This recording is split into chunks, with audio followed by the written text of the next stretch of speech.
Welcome back, everyone. As you can see from first part, I covered all the system, the books, and from the second part, I covered quite a good number of, sorry, I don't know why I tilted the camera like that, quite a good number of games.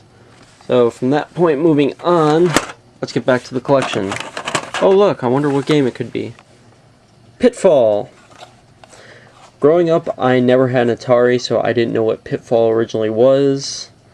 However, Pitfall the Mayan Adventure had a nice little Easter egg, which I think is probably one of the first Easter eggs I ever actually found in a game, and that was at one point in one of the levels you could enter a little secret door, and you would be playing the original Pitfall for the Atari. And at that time, I never played the original Atari game, but I knew what it was, and that was something that was just amazing to me. I would actually spend the time to make it all the way to that level because I was too stubborn to remember passwords or however the hell I got to there. And I would play fucking for hours just to enjoy that. So there's first game down for this segment. Holy shit, this whole tower is going to fall and I'm going to be left just sitting here laughing at myself. Next up, Super Black Bass, a game I raved about on the NES as the Black Bass. Super does not make things better. Just saying. Pretty sure Hot B does not exist anymore. I know for sure this franchise does not exist anymore. And that's not necessarily a bad thing. Next up, Super Mario All-Stars. I spent days of my life playing this. I ain't know another way to sum that up. Tons of hours, maybe? Not straight, but yeah, just a summed up time.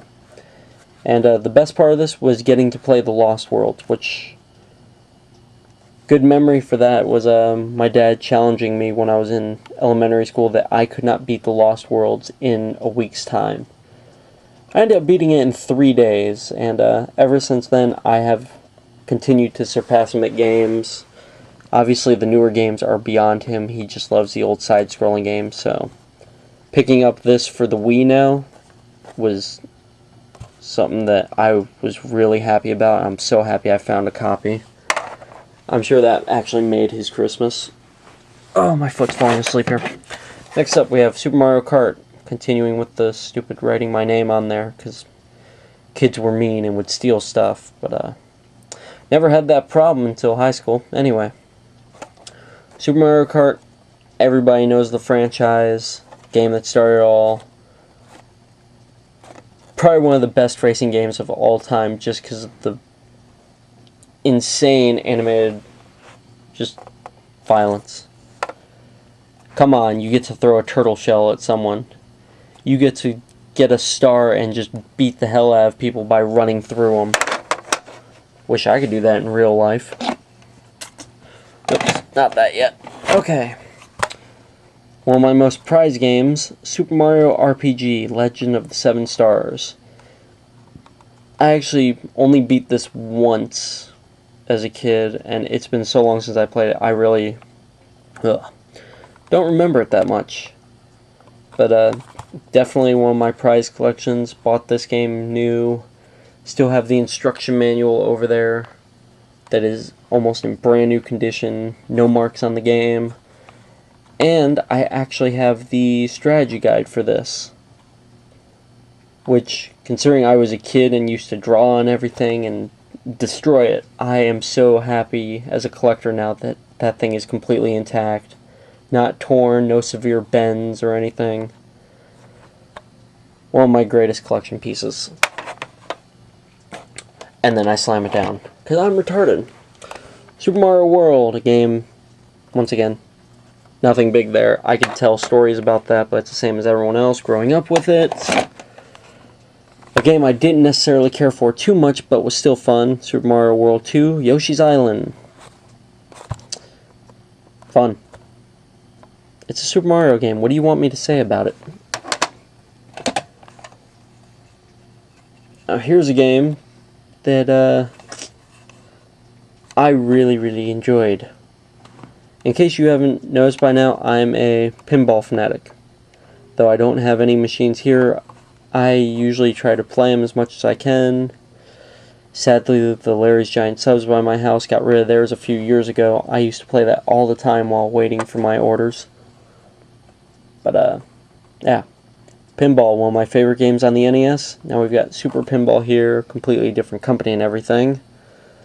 But I used to love playing this game, and I think we actually got like dirt cheap when the Super Nintendo was being discontinued at Toys R Us. Moving on, we've got Super Scope 6. Obviously, when you bought the Super Scope, it came with this little game that had 6 games on it instead of a demo like they have now, or... You know what? No, I could compare it to when you get the Wii and it comes with Wii Sports. That's exactly what this game is. Nintendo did it a long time ago, and they still continue to do stuff like this, and it works. I honestly don't remember any of the games in this, though. But at the time, I remember playing them for hours. Game I love having in my collection, Super Tennis. I don't have to say anything. Sports game, tennis, you get the picture. I loved it. Teenage Mutant Ninja Turtles Tournament Fighters. I have actually played the Genesis version, and if I could ever come across a decent copy of it, I would add that to my collection. However, this is all I have for now. Obviously, when it came to Genesis and Super Nintendo, usually the Genesis won, and I would agree in this case, but I grew up with this copy. And obviously, a big fan of Ninja Turtles. We have Super, I want to keep saying Super now. That was obviously a big thing for Nintendo stuff. Super Nintendo, let's add Super in front of everything. Nintendo 64, let's put 64 at the end of everything. So, here we have Teenage Mutant Ninja Turtles, Turtles in Time, the 4th game in the series. I want to say they've put this out on the Xbox Live Arcade for some reason, but I can almost guarantee that they did not. I think they only put the 2nd game. Anyway, before I kill too much time with that stupidity. Ooh, love it. Now we continue on, trying to wrap this up a little bit quicker, just keep it down to 3 videos. I think I'm going to spill into a 4th though. The Legend of Zelda, A Link to the Past. Never played this game until the end of the Super Nintendo era. My friend Anthony gave me this copy because after he bought another Super Nintendo, he got a 2nd copy, obviously, for free, because it was a bundle. I actually beat this game without any help from online stuff and managed to surprise him quite a few times. Here's one of my favorite racing games, Top Gear. If you haven't played this game, go out and play it. Awesome soundtrack, really loved it. Itchy and Scratchy, there it goes. I knew one of the towers was going to fall, and that was it. Itchy and Scratchy,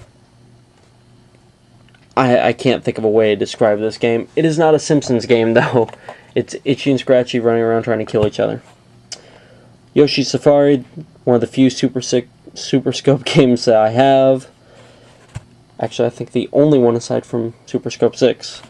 But this game was really fun. Almost like a first-person shooter. You ride around on Yoshi's back and you shoot stuff that fly at you. And last but not least, the Super Game Boy. The thing that opened up billions of hours spent playing Game Boy games. And the best part, if it was an old Game Boy game, which obviously that's all you could play on there, sorry I'm being retarded, you could go ahead and fuck with the colors before Game Boy Color even came out. So you'd be in there and change your blues to greens or your reds to blacks and just alter a whole game and just have a ton of fun with it. And yeah, tons of hours playing this, billions of hours playing all these games. Obviously I'm exaggerating, but you know what? Time well spent, I gotta say. That's it for the Super Nintendo episode of the collection. Hope you all enjoyed it, and stay tuned next week. I'm going to be doing the Game Boy, my whole Game Boy collection. So, alright everybody, later.